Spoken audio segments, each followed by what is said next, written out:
Hello, everyone. We are going to go ahead and get started. It's 7:01. I'm sure some people will continue to trickle in. My name is Carrie Campbell, and I am the Assistant Director for Communications with University Housing. This webinar is for incoming fall 2026 first year students. So it says spring first year webinar. That's because it is spring. But this is for students who will be enrolling at the University of Georgia for fall 2026. If that's not you, you're welcome to hang around. The more the merrier, but some of this information may not be applicable to you. So how we're gonna do this is I'll have y'all look at the agenda there. But basically, I'm gonna talk for about 30 minutes, maybe a little less, maybe a little more. And then we will have time for your questions at the end. I see about 100 people here, so we shouldn't take up too much time with questions. And we'll definitely have you out of here before 8, if not sooner than that. We have a couple people behind the scenes, Heather and Harper and Ella, who is a student, and they are going to be helping us out answering questions. If you have a question as we go, feel free to pop that in the Q&A button. You may have to tap more, or if you're on a mobile screen, tap your screen, and you should see a Q&A. So tap that and you can type your question in there and they will either tag it for me to answer at the end or they will type you an answer so that you can have that. But if it's something that may apply to a lot of people, then they may go ahead and tag that for me to answer at the end of the presentation. All right, so you can see the agenda here. We've got a lot to cover. We're talking about first year living requirements. We'll talk about choosing housing. We'll talk about how to get roommates and how to make sure you're with your roommate. The types of housings that we have. A little bit about move-in security. Then some vendors that we know y'all are thinking about fridges and rugs and all that kind of thing. And then some other touch points that you can have with housing as we go through the process. As we, first of all, y'all probably know about this first year live-on requirement. So that's really in place because students who live on campus, not just at UGA, but across the world, are seeing higher GPAs, higher engagement rates, faster graduation rates, better retention rates, from freshman to sophomore year, all because you've got that peer and professional support that is immediately with you upon setting foot on campus. So, like I said, part of our job is going to be there to support students and make sure they have resources, but we also have a curriculum in housing that is focused on some kind of like adulting skills that we hope students will earn by the end of their time with us. I'm going to talk a little bit about the doghouse. If you're a student, you may already be familiar with this, but this is what we call our student housing portal, the doghouse. And students can log into the doghouse with their MyID and their password. And that is where you register for housing. That is where you can get messages. Any message we've ever sent you will be in there. That's how you designate a roommate and set up a roommate pair, which I'll talk a little bit more about later.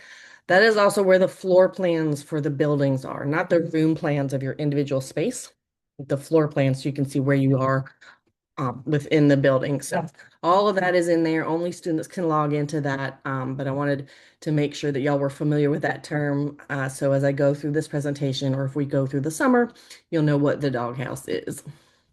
All right, so students will be selecting their own housing in the order in which they registered for housing at UGA. So it doesn't have anything to do with the commitment deposit or your commitment date. It's really just when did you register for housing, which you can do as soon as you're admitted to UGA. And we recommend students do that as soon as they are admitted. It puts you in the place to choose the space that you want earlier, basically. So earlier registration for housing means an earlier choice in whatever your housing is. And that's really just kind of the most fair way we can do it. So if you haven't registered for housing, April is going to be pretty late to do that, but do it now. Like you can leave this webinar and go do it. If you have, great. You don't need to do anything else at this point. You're sitting pretty. As long as you've paid that $50 fee, It doesn't commit you to Georgia or anything. It really is just for us to know that you are committed to coming and that you, like I said, that puts you in line to choose your space. So here's kind of a more drawn out timeline of what that looks like. So people are registering for housing. If you're a first year student, you're going to need to register because you're required to live on campus, unless you're getting or requesting an exemption. You can learn more about that on our website, but it's really only for people in counties that touch Athens-Clarke County, or people who are over the age of 21 when they start school as a first year student. Um, so right now we're just kind of doing our research, right? You're watching all the YouTube videos, you're chatting with the Facebook moms, you're doing all the things to see like where should we live and what should we bring and all that stuff. Um, you can also create a roommate pair at this point. It is a pair. You can only choose one other roommate, and that's because most of our spaces only hold two people.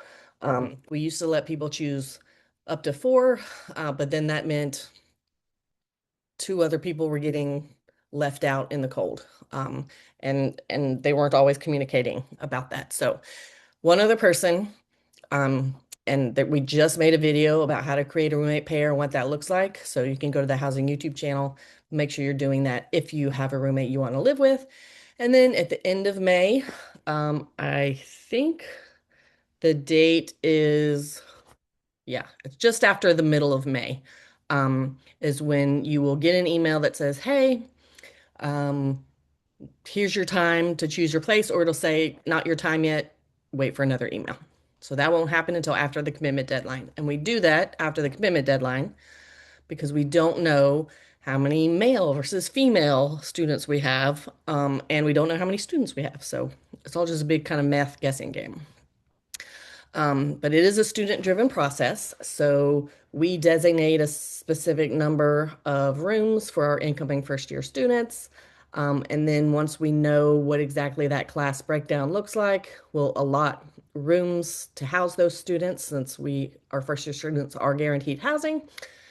And then after that, it's up to the students to choose. So they're choosing their exact room. So if they want room 415 in Russell Hall or room, you know, 628 in Creswell Hall, they're picking their exact room. So it's really a bunch of independent decisions of 60 to 100 18-year-olds. Our goal is to have all first year students assigned by July 4th. I think we'll be able to do that as long as our first year class comes in the way we expect it to, which it has the last couple of years. So that's our goal. So everybody has an assignment and can start all their planning and things like that. Now, if you are a Moorhead Honors College participant, you do have priority choice in Myers Hall. You do not have to live in Myers Hall. It is not mandatory, but you do have that option to choose a space in Myers, which is a very popular building on Myers Quad in the center of campus, where if you've ever seen College Game Day, that's where that happens. Um, what will happen is we will email you that first full week of May, I think, and say, hey, um, look for it on this date. You'll be able to log in and choose a space in Myers Hall. And you can bring in a roommate as long as they are in the honors program as well at that time. If you happen to be a Curo Scholar or Foundation Fellow, you will get in Myers Hall regardless. But if you do want one as an honors college participant, you can choose before everyone else has their appointment times. If you do not, you just wait for your regular appointment time. All right, so this is a few ways that you can get a roommate, and I'm going to have one of our students talk to that about that in just a minute, but I'm going to explain the ways that it happens. So first you can bring a friend, so you know them from church, or you played soccer with them, or they're your dental hygienist's cousin's first kid. Okay, any of those things. So you know that person, you create a roommate pair in the doghouse, and either one of you can assign the other person. The second way is to find a friend. So we have a matching tool, roommate search tool in our system in the doghouse, where it's match.com for roommates. So you fill out a profile, about 20 questions, and it'll return matches for you, the people that have answered those questions similarly. So, may say, oh, Carrie's a 80% match with Heather. And then I reach out to Heather and I say, hey, I saw you in the doghouse. Do you want to talk about being roommates? So it's not an automatic match. It's just a way for you, a tool for you to search through and find people that may be compatible. And then you can decide on your own. And then it ends with you creating a roommate pair in the doghouse. And either one of you can assign the other person. The last one is to make a friend. So this is what most people call random. So you wait for your appointment time to choose a space. You log on, you see a space, you pick it. Either someone else is already in that space, or they come in later and choose the space in the same room. And that is random. All you know is another first year, they're another first year student with the same gender that you have on your UGA application. However, it's not like the movies where you just show up and there's a random weird person in your room.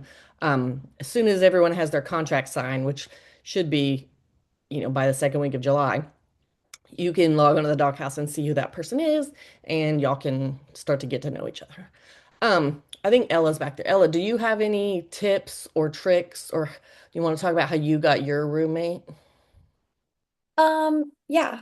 So, for me, my freshman year, I brought someone that I already knew from my hometown as my roommate for my freshman year. But I think a lot of people I knew met people on like the Instagrams where you can post your profile and the like roommate social medias and also like the search tool. And I also knew a lot of people who did have random roommates and that worked out well. Um, but if I had to give advice for her incoming students, I would say the find a friend option or like going on those social medias using the roommate search tool is probably the best option because I think we talked about this, but like it's just a really good opportunity to meet people and make a new friend. But sometimes when you choose a random roommate, it may be someone you're not compatible with. You may have different sleep schedules or you're noisy, they're quiet, that kind of thing. So kind of knowing a little bit about the person before you move in. But as someone who lived with their best friend freshman year, I can say the saying that you shouldn't live with your best friend is probably true because you do end up getting on each other's nerves because you spend so much time together. So if I had to give advice, it would be to try and put yourself out there and meet someone new and make a new friend through your roommate. But like I said, I know people who've done all of them and it's worked out good. So yeah, it just Yeah, depends. I appreciate it. And Ella, I always forget to ask you to introduce yourself. So tell us what's your Okay. major and where are you from? So my name is Ella, Ella Williams. I don't know if I just say the full thing, but I'm an econ major and I'm a junior, so I'm a third year, and I'm from Thomasville, Georgia, which is like on the border of Florida, so South Georgia. Okay. I did not know that. Fun fact for me. I Yeah. did know you were econ major because I remember thinking, I would never do that. But good for you. All Thank you. right, thank you, Ella. I'll call you back to talk about moving in a minute. Okay. Um, so Ella's right. Yeah, we tell people like maybe don't live with your best friend because the expectations are just too high. Maybe pick a room in the same building, or on the same hall, but like living with them is really you're kind of closing yourself up to opportunities to meet new people and make new friends and like start fresh, if that makes sense. And that's the half the purpose of college. All right. So here's the room types that we have at University Housing. Now, all of these types are available to first year students. However, don't get your hopes up about those apartments all the time because 85% of the spaces that we have are this double with community bath. And that's what you're thinking it's as a dorm room, right? The two beds in a room and then the bathrooms down the hall. 85% of our first year student spaces are going to be those types of spaces. But there are other spaces available. And like I said, we're really not holding anything back, really. So when you log on to choose, you will see what is available to you. So you'll see things available to you as a first year student and with whatever gender you have in our system. So I explained double with community bath. Double with bath is going to be, I explain it like a hotel room. So there's two beds in that room, and the bathroom is attached to that room. And then a suite is going to be several bedrooms or two bedrooms, connected by a common area or a bathroom. And an apartment is going to be like you're thinking, an apartment. Like there's a kitchen, there's one or two bathrooms, there's multiple bedrooms, there's a living room. So those are the types. You can see all of those, but we do hear kind of consistently that people who don't share a bathroom are you're going to have to try a lot harder to meet people because you're not going down the hall to brush your teeth and you're not um, you know, seeing people in the hall, you really can just do everything right there in your apartment. So that's partially why most of our first share spaces are double with community bath, is because we know that's an opportunity for people to meet people. And it's important to meet people so that you don't feel alone and you know that you have that support because it's a big change. All right, now you're thinking, okay, well, great. Now I have to share a bathroom with a bunch of rando people. You'll be fine, trust me. But what do the bathrooms look like? So we don't have in-person tours. We are prioritizing really the security and comfort of the students who live with us currently. And in the summer, same thing. We have people living with us and we have camps and conferences coming in. Some of those have minors as participants. And if you're a parent, you can understand you don't want a bunch of people wandering around your 12-year-old swim camp. So I do give you an option as opposed to in-person tours. I'll give you two options, actually. The first is going to be our virtual tour. If you haven't already discovered this, go check it out. We have 23, I think, buildings or residence halls and several apartment buildings, and they all have their own virtual tour. So you can, I'm gonna stop my share and show you how it works really quick. Hold on, I did that wrong. Stop share. Then I'm gonna share again, but a different window. Why is everything so hard? Every time I edit the transcript for these, I get embarrassed about all the random things I say when I'm trying to share my screen. Okay, share. All right, we can see the tour. All right. So again, it's a 360 tour. Yay, we're in Athens. Woohoo! There's the Colosseum. Okay. So you can click on a number here. I'll go to Brumby. Fine. And you can also click on these over here to the left. I'm going to go straight to the student room. Woo! And again, you can zoom, swish around with your mouse, or if you have a virtual like a VR headset. You can do that there. You want to take a break from killing zombies or ninjaing fruit or whatever people do in their VR headsets. Can you tell I have a 13-year-old boy? Um, and look at the rooms. And then you can also look at all the common spaces, laundry. I will show you the bathroom. So we're like, I'm not hiding it, y'all. So these bathrooms have full-size doors like that and a little changing area, and there's a shower. These are the same as in Russell and in Brumby or in Boggs Church, Mel Lipscomb. Um, so let me see if I go back to the webinar if it lets me still share. Can y'all still see that? You're still seeing the, Yes. okay. Thanks, Heather. I never knew I'm bad at sharing. Okay. So do that. The second way I'll give you in just a second. But I wanted to talk about housing fees. So now that we've talked about all the options, I wanted to let you know that there are different fees for different spaces on campus. So the more privacy you have generally, the more the fee is going to be for that space, and that is completely reasonable. Um, they have been posted for 2026, 27. So if you go to the housing website, just go housing.uga.edu/rates. You'll see them there. You can also see them individually on the hall pages that we have for each building. Even right after you choose, you're not paying anything. Nothing will appear on your student account until the middle of July. And that is when the bursar's office starts kind of charging people for the fall semester. And then they're usually due the first day of class of each semester. So look for them for deadlines, but that's been the pattern in the past, is that all fees, tuition, dining, parking, all the ones that go on your student account, are due the first day of the semester. And if you have financial aid, then it automatically applies to those, and you will just see the balance. All right. All right, so move in. This is exciting too. So we are planning for move in already, if y'all can believe it. We have about 350 volunteers.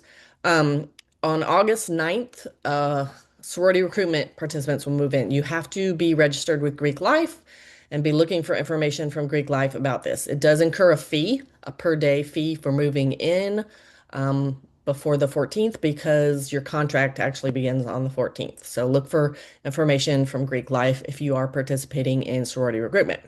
Everyone else can move in August 14th, 15th, 16th, or up until 9 a.m. on the 17th, which is the first day of class. This is a little bit of a tighter schedule than we normally have. They changed the academic calendar on us kind of midstream, but we do have 3 full days of move-in to try to get everyone in with as least amount of hassle as possible. If you want to come on the 14th or the 15th, which are a Friday and a Saturday, you will need an arrival time. You got to look for those arrival times. You could start choosing them. I think it's the second week of July. So don't make any like firm plans with flights or anything until you know that arrival time, or just plan to move in on that Sunday, or even that Saturday instead of Friday, because it'll be a little bit lighter demand for those arrival times. We do look for volunteers to help. You're not moving people's things. You won't have to carry mini fridges and futons up the stairs. But you help with like parking and recycling. Y'all have no concept of how much styrofoam and cardboard and plastic is involved with move-in. It is literal tons. Um, and then our student volunteers can move in on August 13th. So that's a great way if you want to get on campus a little early, meet some people, start to get your groove, walk your classes. Volunteering is a great way to do that. And then on the 16th and 17th, up until 9 a.m. on the 17th, you can move in at any time. You do not need an arrival time to do that. And that's just because we know that there will be less of demand for people to move in the day before classes start. All right, so when you're on campus and you're, going in and out in your residence hall, just know that we do have restricted access on the exterior of buildings. So you need your UGA card, your UGA student ID, along with a PIN number that you've chosen to get into your building. It doesn't work on your best friend's building down the block or your sister's building. It only works on yours. And we know who's going in all and out all the time. We also have 24-hour desks. We have 9 of those. So you can always go there and talk to a person, even in the middle of the night, if you lost your ID or your key or something. We also have our own security staff that work really well with the UJ Police Department. And of course, we have security cameras pretty much everywhere except in like student hallways and bathrooms and rooms and stuff. We're not going to have them in private areas, but we have them there so that we can track people throughout the buildings. Now, y'all will probably get a lot of mail and email from people trying to look like they're UGA and they're trying to sell you stuff. And it could be like a bed in a bag, or it could be a microwave or a beanbag chair or whatever. But we only have two official partner vendors. The first is GradGuard, and they have both renter's insurance and tuition insurance for the University of Georgia. So I'm going to talk about the renter's insurance. We do recommend people get renter's insurance. You can get it through us or in the GradGuard, or you can put it on your homeowner's policy, or just get your rental policy on your own. We do recommend people do that, and the um, most of the time people are claiming things like water damage, like the roommate set off the sprinkler in the room because they burned their popcorn or their Easy Mac, and like everything's destroyed. Like those sprinklers let out tons of water, so water damage. That's the number one thing that happens, but even that isn't, I don't want you to think, y'all thinking that like people's rooms are flooding all the time, but like that's generally what it's for. But it also covers belongings. If you accidentally left your laptop at the student center or, broke your phone or something, it covers things like that. And then My College Fridge, or bedloft.com, rents mini fridge microwave units. So it's like mini fridge, mini freezer, mini microwave. Um, for our residents, you can bring your own. You do not have to rent from us. But one of the bonuses of doing that is they will put it in your room before you move in and they will take it away after. So, if you move to an apartment next year, you don't need a mini fridge, great option. Split the cost between the roommates, you're good to go. That company also has rugs. So, when you come to orientation, you may be able to get a glimpse of that. They sell rugs as well as mini fridges. All right. So here's a couple of ways that you can touch base with us moving forward. We have a welcome reception on the day one of first year orientation. Now, I'm sure our people in the background are getting questions about first year orientation. You haven't missed it. You're not signing up yet. Don't stress out. It is a 2-day orientation for families and the student. There are activities for both. Um, but you're not going to be signing up for that until after May 1st. So don't stress about it. But when you come for orientation, students have the option to stay in Blackdale and Miller Hall, which is one of our newer residence halls, to stay on campus with all the other orientation participants if they want to. And we will have a reception in there in the morning when people are checking in, and we will also have a furniture showroom. So, like I spoke about, in lieu of those in-person tours, we have a bunch of different types of furniture, and we'll have measuring tapes, and we'll have people there to talk to you. Um, Really a great place to get your questions answered and to like do some hardcore, like I know the moms love to measure. So you can measure to your heart's content. And then we will have a resource fair. You may see Heather or myself there or Ella. Um, and on day one, it's at the same time as that welcome reception. We encourage you to come get a button for your hall. So I put church there because that's where I live and that's my favorite hall. But you put that button on your lanyard, and then you can find other people at orientation that are in your same building and make a friend. And then we will be giving a longer presentation. Actually, it's a 10-minute presentation that will focus a lot on move-in during orientation. And then Family Weekend, which is not run by housing, but is run by our Parents and Families Department, our office. That is November, I think, 6th through 9th. I don't know. It's not yet, and it's not open yet, so don't stress about it. You can Google it. All right. A couple last things. We are on the socials. I'm sure you probably knew that. Um, Incoming students can really pay attention to our YouTube channel. We've got a lot of new content coming this summer, and a lot of content on there that is specifically focused on the incoming or prospective students.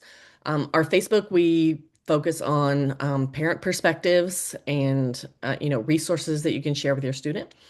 Our Instagram is for our current residents. So that's like campaigns that are going on, events, things to know, resources.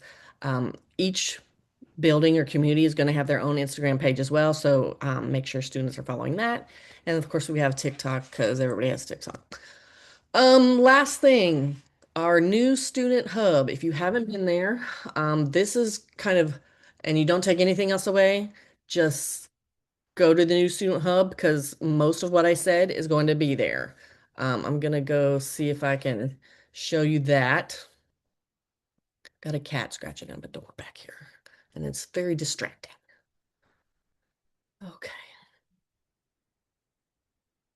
cat, swear.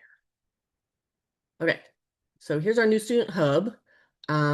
Again, we've got links directly to move in, directly to the community guide, which is where all the policies and stuff are. If you have some serious decoration plans, look at the community guide. Look, here we are doing a webinar. The recording will be here. All those links. Look at the links. Land o links, y'all. So we've got how to search for your specific room plan, the roommate success plan, which is something that RAs will go over with each each set of roommates so that they can kind of set expectations. So all of that's going to be on the new student hub. And I think that's all. I'm going to go ahead and um, see if we've got some questions in the Q&A. All right. Anonymous is here. Anonymous is always here. They're such a super fan. Okay. Anonymous says, where can a student leave an electric scooter during the day and nighttime? Um, I don't know. I've seen them in the parking decks, but I don't know if they're allowed to be in the parking decks because they cannot be in any on-campus building. Um, they're they're not making it easy for you, and that's honestly because it's kind of they're kind of dangerous. So, I don't have an answer for you on that one. Sorry. All right. Anonymous says the roommate search on the doghouse does not appear dynamic, matches do not change, and offer few individuals. So, um, yes, and and really that's because it's dependent on how many people are in the pool.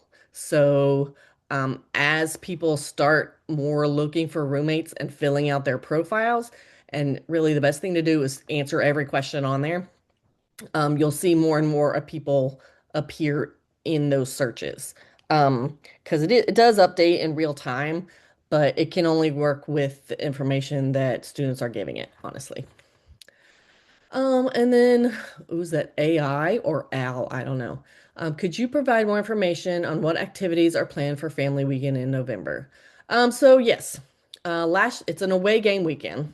So last year they had a barbecue, kind of game watching party. They had tours. They had academic, like school and college tours. They had like family bingo night. Um, they had special tours of the indoor practice facility. I think they went to a game of maybe it was a volleyball game. There'll be opportunities to interact with like Harry Dog and um, President Moorhead and things like that. If you just Google Family Weekend, you'll see it. UJ Family Weekend, you'll see. All right. Ooh, I can't tell what y'all are doing. All right.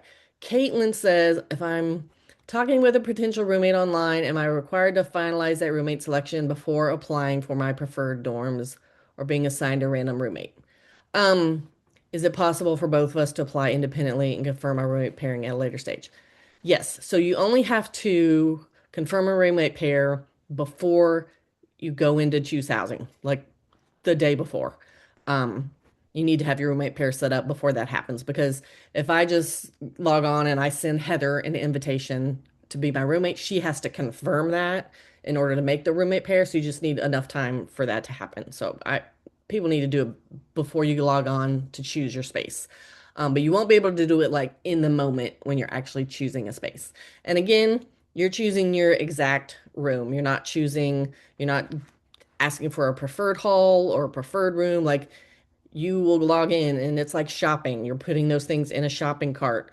Room, you know, 121 in Boggs Hall. You put it in your shopping cart and then you go look at your cart. And if you have a roommate, you can put yourself in one of those spaces and put your roommate in the other space. Okay. Um, Anonymous says how much for renter's insurance? I don't know, but let's click on it and see what happens. I feel like it's like $12 a month. Get a quote. Okay, I'm gonna get emails forever after this. Just me. Look, I'm going through the process. Okay, now they're gonna make me enter all my stuff. I don't know. I feel like it was about $12 a month. Um, which is probably close to what it would be if you did your own personal, um, like renter's policy. All right, lived it, done. Let's see. Stop typing, y'all, and let me answer questions. Carrie, Um, I'm gonna what? Go jump ahead. in real quick. Sorry to interrupt you. One thing that I have seen and received a couple of messages about, Hmm. and I was gonna see if you could clarify is there seems to be some confusion between the May 1st commitment deadline and then when housing selection starts. If you Hmm. could kind of go over that one more time to Yeah, kind of explain how that timeline works, that people will not be choosing on the first. right. And so I'm gonna close my stop my share for a second here because I know I've got some dates that we can look at. Um, but basically, May 1st is the commitment deadline across the whole country for all universities, right? So that is when the cutoff is to say that you're going to go to UGA. Um, but, that's a Friday. And also they leave time for people who mail in their applications, if you can imagine, or mail in a check or something like that. Um, but so we won't have that list until a couple days later, and then we need to make sure that that list matches up with the spaces we have. You see how it happens. There's 6,200 different spaces we have to confirm are okay, or that are what we need them to be. So I'm trying to get you the actual date of when um, you will hear about assignments. Let's see, because I do know that. Um, Looks like on the 5th of May, if we stick to our email schedule, won't let me open that. That's annoying. But whatever. It looks like the 5th of May, students will get an email and it'll say when those appointment times start. So nothing's going to happen immediately, but keep checking that email like throughout May, beginning of May. May 5th, you should get an update and it'll say, hey, appointment time start. And I'm pretty sure it's the 19th of May. Um, but we're not going to email people, like, say, on June 6th and say they have an appointment on June 7th. You'll always have several days notice to know that your appointment time is upcoming. But look for an email on the 5th because that'll either say, we're starting these appointments on the 19th, or you don't have an appointment yet. Like, just keep looking for those updates. If that's, did that answer the question, Heather? Yes, thank you. Okay. All right. To go back to find my Q&A. There it is. Oh, Carrie, one more thing. Okay. If you wanted to ask Ella about move-in Oh yeah. supplies, I said it would. um, I just ADHD'd on that whole thing. Um, Let me get back my move-in page. Go back to move-in. There we are. Okay. Ella. She's like, Carrie's such a spaz. Um, No, you're good. would you would you like to talk about move-in? Like, what was that experience for you as a student? Was there something you brought and didn't need, or is there something you recommend people bringing? hmm Um, for me, when I moved in, I'll be honest, it's kind of a blur. I don't super remember it, but all I do remember is that all of the like families and supporters and stuff that were there were all super eager to help. So one thing I would say is like don't be afraid to ask for help because even with I had both my parents there and my sibling and like we still needed help and like got other people to help us. So I would say like don't be afraid to ask for help. Maybe it'd be some advice. But in terms of like stuff I brought, um one thing not that this is a bad thing, but I like end up not using was me and my roommate got like a bean bag just for us to like sit on, and that only lasted probably like 2 weeks before we ended up getting a futon. So if I were to recommend anything, it'd be some sort of futon, but it doesn't have to be futon or like small couch because or at least when I moved in, I didn't think I would really need one to like sit on. I was like, oh, I'll just sit on my bed or at my desk. But I never sat either of those places. So getting that futon was probably the best purchase that we had in the dorm. So I would recommend something for seating. Um, but other than that, I would just say maybe don't go too crazy on the decor before you get there because I mean, a dorm is kind of a small space, plus it's two people bringing stuff. So maybe wait on that and you can like get more decor after you move in because it kind of just wastes space. And also, moving is kind of like you're moving in so much stuff already. Like it's kind of just not crucial. Um, but yeah, I think it's most of the advice I have. Okay. Good advice. And like I second that advice. Like if you're on the fence about something, just wait because Yeah. it's not like you're moving to the moon, okay? Like Mhm. you can still order Amazon or go to Target or go to Walmart. Or maybe you see something in somebody else's room and you're like, "Oh man, I wish I had done that. That's a brilliant idea." Um, so that's good advice. Beanbag sounded fun though. It was for like 2 days, and then And you're like, I'm too big for this. it was so uncomfortable, but Okay. All right. Anonymous. Oh, no more questions. All right. Well, if y'all don't have any more questions, um, I'm gonna go ahead and wrap it up early. So make sure you have, um, you know, sorry, make sure you have looked at the community guide. Make sure you're checking that UGA email. Once you commit to UGA, all your emails are going to go to your UGA email. And if you haven't already registered for housing, that's what I'm gonna leave you with. And I think they're answering a couple more questions. Yes, this is being recorded. Um, we will put it on both our YouTube channel and the new student hub, probably Friday. And then I'll make sure there's chapters in it so you can skip through and you don't have to listen to me talk for 45 minutes again. All right, so thank you, everyone. Okay, I've still seen y'all just waited to have questions until the end. Yes, you should email us if you have questions. You can chat with us, you can at us. Um, and we are happy to help that. I mean, we're there all day during business hours, really just making sure people feel comfortable with the process. Um, I'll add to a couple more. If I need to bring a futon, the measurements, you'll have once you pick your room, then you'll have the room plan that will tell you how much room you have for that. So wait for that. And then Anonymous says, how long do you have once you are logging in to choose a room? You actually have until the end of the whole process. Like you'll have until, like, if your appointment is May 25th, which is Memorial Day, if it's May 28th, you'll have until like the end of the whole process of June to choose, but you only have 10 minutes to commit once it's in your cart or like it goes back in the pile. So it is kind of a rush process, but if you have a plan, have a backup plan, have a backup plan um, that you've agreed on with your roommate, it should go pretty well. So thank you all and go docs.